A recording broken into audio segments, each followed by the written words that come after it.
going to get snowy. She spends time with me in my studio. I bought her a bed. Okay, we're rolling. Okay. So don't worry, because like I said, they can You can edit it. So. Right. Well, I started being an artist when I was 5 years old. My parents realized that I had some talent, and they were wonderfully. They just kind of encouraged me a lot, and I went to Carnegie Mellon, and I was good in everything, but not good enough to be a specialist in something. Until the last half of my senior year, I fell into the sculpture studio, and I never left. I took graduate courses. I took courses from everybody that I can think of. I did a lot of workshops and found out that this was my forte, and I've been doing sculpture ever since.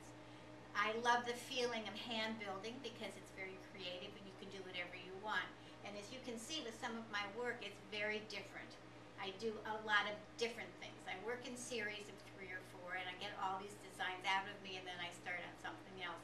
But there's so many things that are pushing at me to make and to create, and every time I see something, I run home and I want to do something. I was at the Jazz Corner one night, and the talented woman who was a jazz singer was wearing a fabulous dress that had all kinds of pleats and things in it, and I came home and I couldn't get it out of my mind, so I made the dress. I made the dress in a large size, and I made a dress in a small size.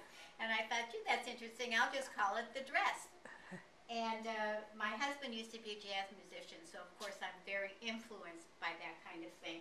I did a few of these guitars to hang, and I did a band.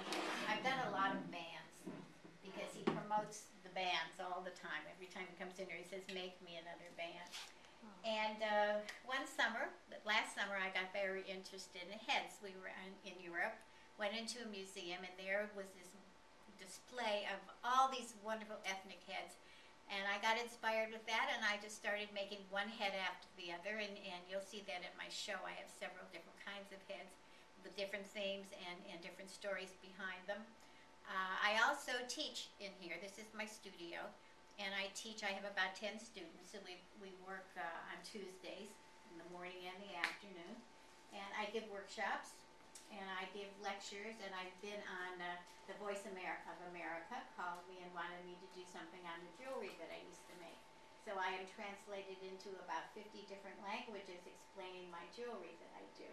And it was all done with porcelain and beads and clay. I love to do really different things and to experiment. I gave a class on paper clay, which is quite interesting. All it is insulation that they use in the walls of houses, and you mix it with clay, and you get a very, very strong clay that doesn't crack. And we did a workshop on that, which was really terrific. And I'll show you what I did with them.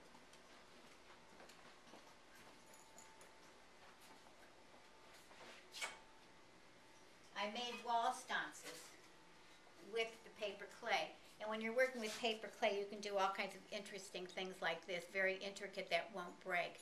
But when you hold it up to the light, it's transparent through the holes. And you can put them on the walls, you can hang them up, and I just envision a whole wall with nothing but built-in lights behind it and a big, huge sconce that could be a wonderful attraction to your room, or and a piece of artwork and with a little bit of light in it. So this is kind of exciting, and I want to do a little more experimenting with this.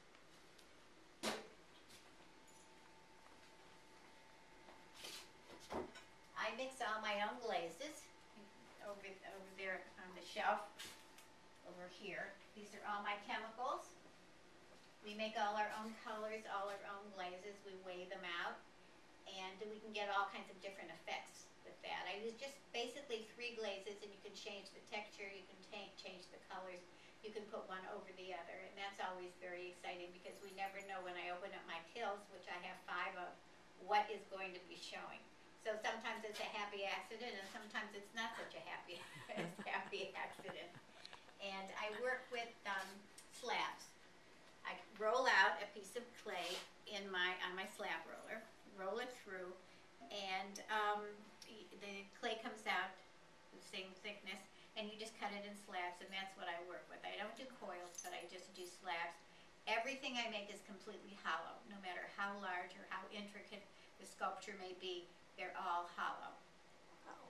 And, an interesting story about how I got this slab roller. I wanted a slab roller because I was tired of rolling out 300 pounds of clay with a rolling pin. And I was contacted by the Heritage Golf Classic. They wanted to make favors for all of their golfers. So I made the favors for the golfers, and I earned enough money to get my slab roller. So I call this awesome. my golfing slab roller. That's awesome. And That's that great. was kind of an interesting, fun thing to do. I've also worked in a sewer pipe factory Wow. for several summers. A mentor of mine, a very, very dear friend and a fine sculptor, knew the owners of a sewer pipe factory. And we would go and work in their huge, giant kilns. You've seen them on the side of the road where they fire them all. Well, we had 7 days of nothing but work. We could work 24/7 if we wanted to. And they would extrude big pipes, 8-inch, 6-inch, 12-inch pipes every day, completely hollow, and we would be able to rework them and make large sculpture out of it. And that was a wonderful experience because I could build as large as I want. Right now I'm kind of limited to what my kilns will hold, which is about 4 feet, but I like to build very large things. And I've done a lot of garden sculpture in the sewer pipe factory. I have some fountains and some abstract sculpture that I did in the sewer pipe factory, which was really wonderful. And it was an experience for me and for the people who work in the factory. Very cool. So tell me about the upcoming show, Sherry. The upcoming show is called Eclectic. And you can see through some of my work that I don't like to do the same thing twice. People ask me if I would make them the same thing, and I said I will do the same theme and the same idea, but I will never make the exact same thing twice. I get very bored. So that's why it changed so much. And I figured this show is basically a lot of things that I do. So I decided to call it Eclectic. That's great. And I think that's really a perfect name for what I have done this time. I've done shows with color forms and shapes and all this. But this time I looked around and I said, I don't have one thing that I could call it. So Eclectic kind of covers the whole deal. That's great. And where will the show be, and what is the start date? The show will be at the Art Center. And I will be the featured artist, and it begins on May 3rd, and it will go through the 27th of May. Very good. And your opening reception is when? Is May 3rd. Okay, and it's at the Walter Greer? Walter Greer Gallery from 5 to 7. 5 to 7 p.m., Yes. and all are welcome. All are welcome. So Very more good. the merrier. Very good. Well, thank you so much, Sherry. This has definitely been delightful and very well. exciting to see your studio. We can't wait to see your show, and we know you will have a tremendous show. And Thank you so much. so much success to you. Thank you. Thank Okay. you.